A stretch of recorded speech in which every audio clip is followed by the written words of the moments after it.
Hava Nagila, Hava Nagila, Hava Nagila, hey, la.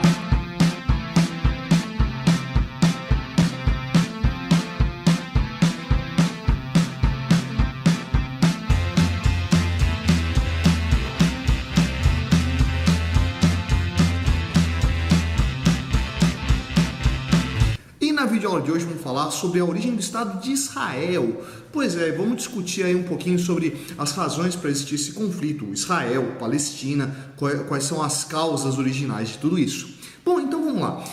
Para a gente ter a noção de como tudo isso começou, a gente tem que voltar lá na história dos judeus, né? Lembrando que os judeus, eles se consideram todos herdeiros de Abraão, né? A tradição judaica diz que Deus escolheu Abraão para dar origem ao seu povo escolhido, né? E aí, quando estava na era dos patriarcas, aparece lá um cara importante para a história dos judeus, que é o Moisés, né? Que vai guiar esse povo todo até a chamada Terra Prometida de Canaã, que fica lá onde hoje é esse território Israel-Palestina. Bom, fechando essa parte aí de origem praticamente mitológica dos judeus, né, vamos pegar uma questão importante. Né? Por uma boa parte da história dos judeus, né, eles fizeram parte do reino hebreu, né, que está lá naquele território onde está Israel-Palestina. Então, eles vão ter uma formação muito centrada naquela terra, principalmente em torno da cidade de Jerusalém,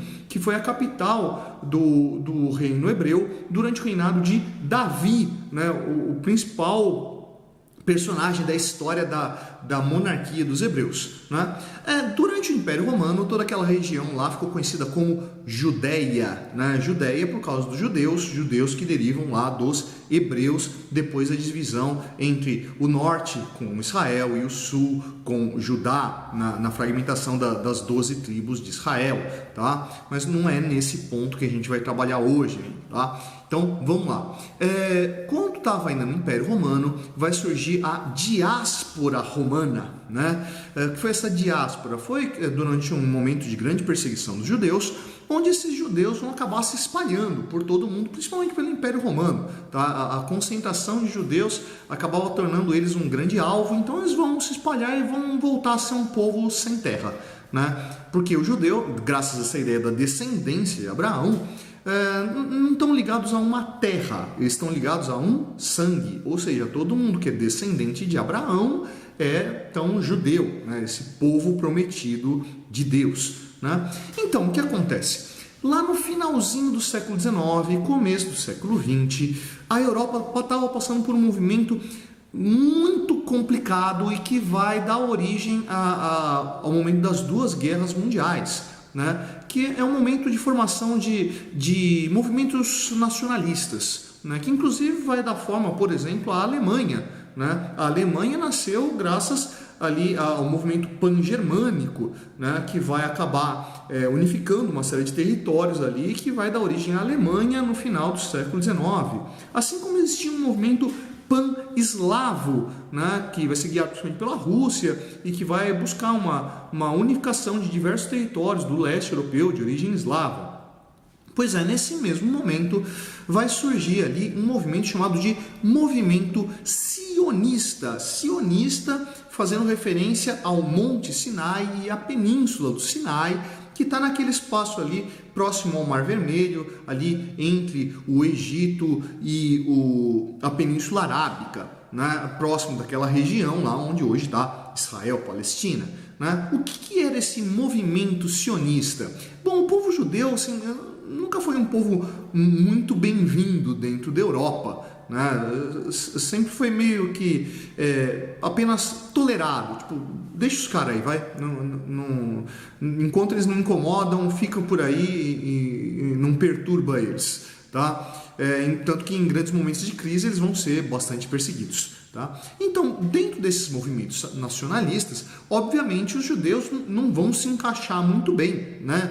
Eles vão ser estrangeiros dentro de terras que estavam ali se solidificando na sua identidade nacional, e os judeus também vão buscar essa identidade nacional através do movimento sionista, né? Um dos grandes nomes desse movimento sionista vai ser um cara chamado Theodor Herzl. eu não sei a pronúncia correta, eu vou botar aqui embaixo, né, o nome do sujeito, né, se você entender melhor do que eu dessas línguas de origem semita, né, isso deve estar em Yiddish, né, e você vai saber a pronúncia melhor do que eu, né. Então, esse cara ele vai se fundamentar principalmente, né, num caso muito famoso durante esse período chamado Caso Dreyfus, né, ou Dreyfus, né, tem gente que pronuncia assim, né.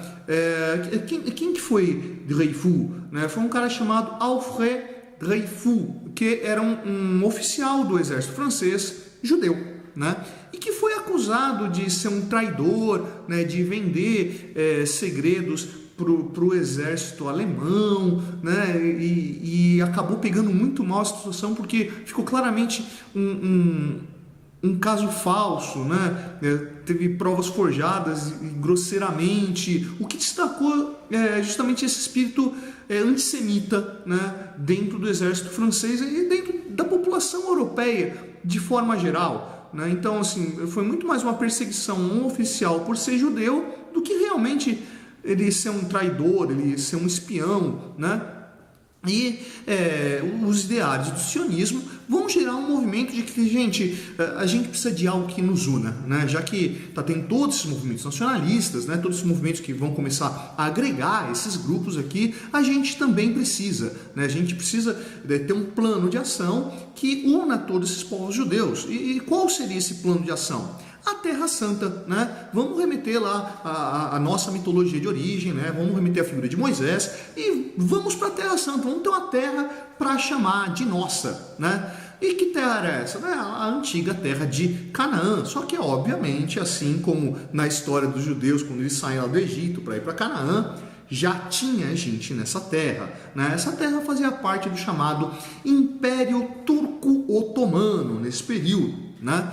Então, obviamente não vai dar para simplesmente ir lá um bando de judeu espalhado pelo mundo, né, sem um exército, sem uma representação política. Vamos juntar todo mundo, montar um exército lá, combater o Império Turco-Otomano. Isso estava fora de cogitação. Ninguém nem pensava em algo do gênero. Então vai se buscar o quê? Vamos buscar a via que os judeus sempre buscaram, né? Vamos comprar terras naquele local. Então vai surgir um grande movimento ali desses grupos sionistas de arrecadar fundos para comprar grandes lotes de terra, né, grandes territórios naquela região da antiga Canaã e ocupar, né? Vamos começar a criar migrações para esse território e vamos viver naquela área, né? Até que passa a ser uma área de domínio nosso e a gente passa a viver nessa Terra Santa. Vamos montar uma relação com a terra, né? Essa ideia de o povo e a terra ia ser importante para conseguir agregar todo esse pessoal e ter ali como posso dizer, um polo de sobrevivência, né? Uma referência espacial para onde a gente vai viver, né? Bom, essas terras vão sendo aí gradativamente compradas.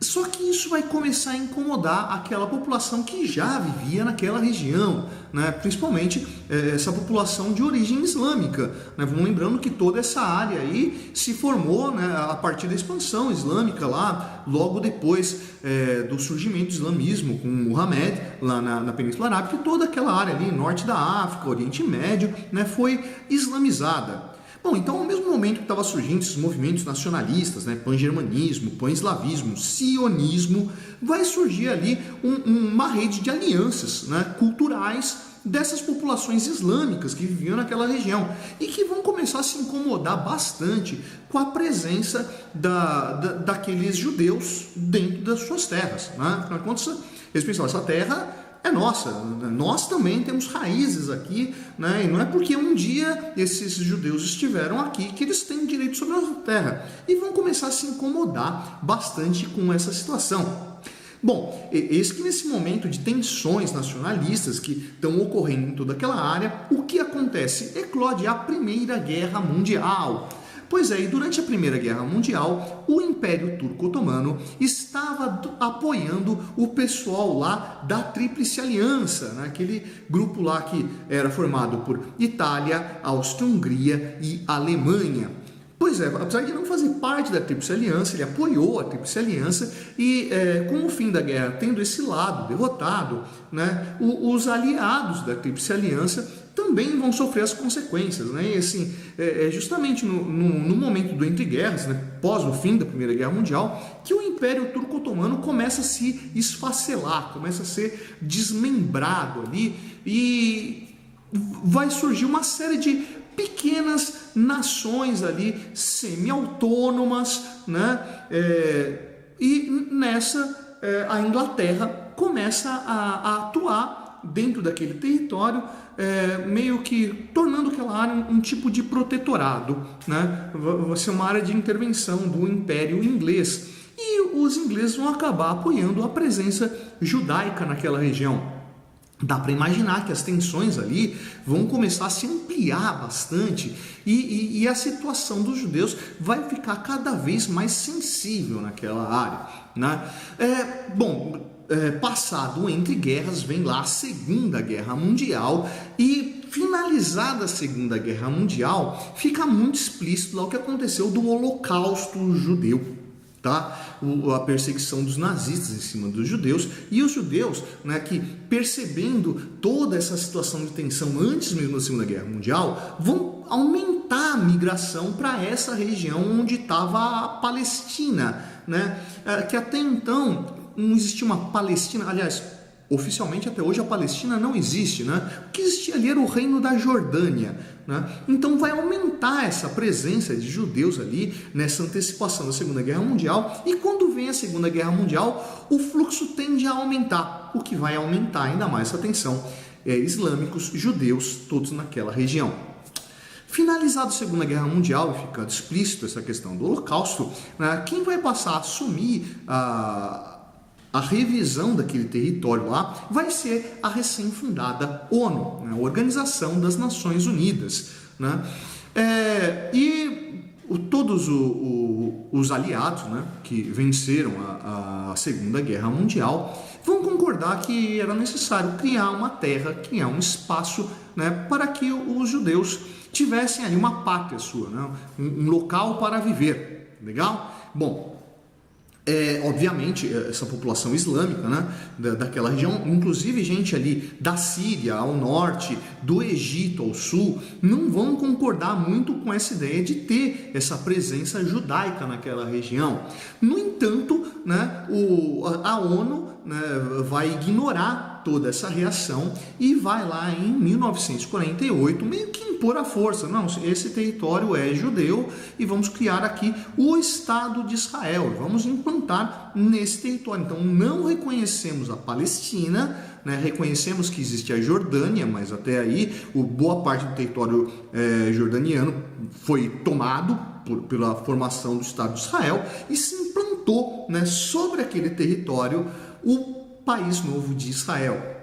Inclusive, vai ter uma intervenção que vai ser até um pouco confusa nessa formação do Estado de Israel, né? Porque, devido à perseguição dos judeus durante a Segunda Guerra Mundial, muitos judeus vão acabar fugindo para territórios fora do continente, né? Seja ali próximo, na Bretanha, né, ocupando territórios ingleses, seja atravessando o Atlântico e indo parar lá nos Estados Unidos. Então, essa grande presença de judeus, principalmente nos Estados Unidos, vai incentivar os americanos, né, onde está a sede da ONU, a ter interesses em existir ali naquela região, né, próximo ali do canal de Suez, uma área importante de transporte de petróleo, né, vai acreditar que ter ali um país aliado, um país amigo, né, ia ser importante para ter uma interferência naquela região e ter ali um determinado controle no uso do petróleo que passava por aquela região. E nesse ambiente de nascimento da Guerra Fria, você vai encontrar o outro polo, né, também interessado, a União Soviética, que vai achar bastante interessante ter uma presença de judeus naquela região, né? Por quê? Porque os islâmicos eles vão ser uma forte resistência ao avanço soviético, né? Só observar eventos até posteriores, como por exemplo o Paquistão, o Afeganistão, né, onde vão existir conflitos durante a Guerra Fria. Perdão.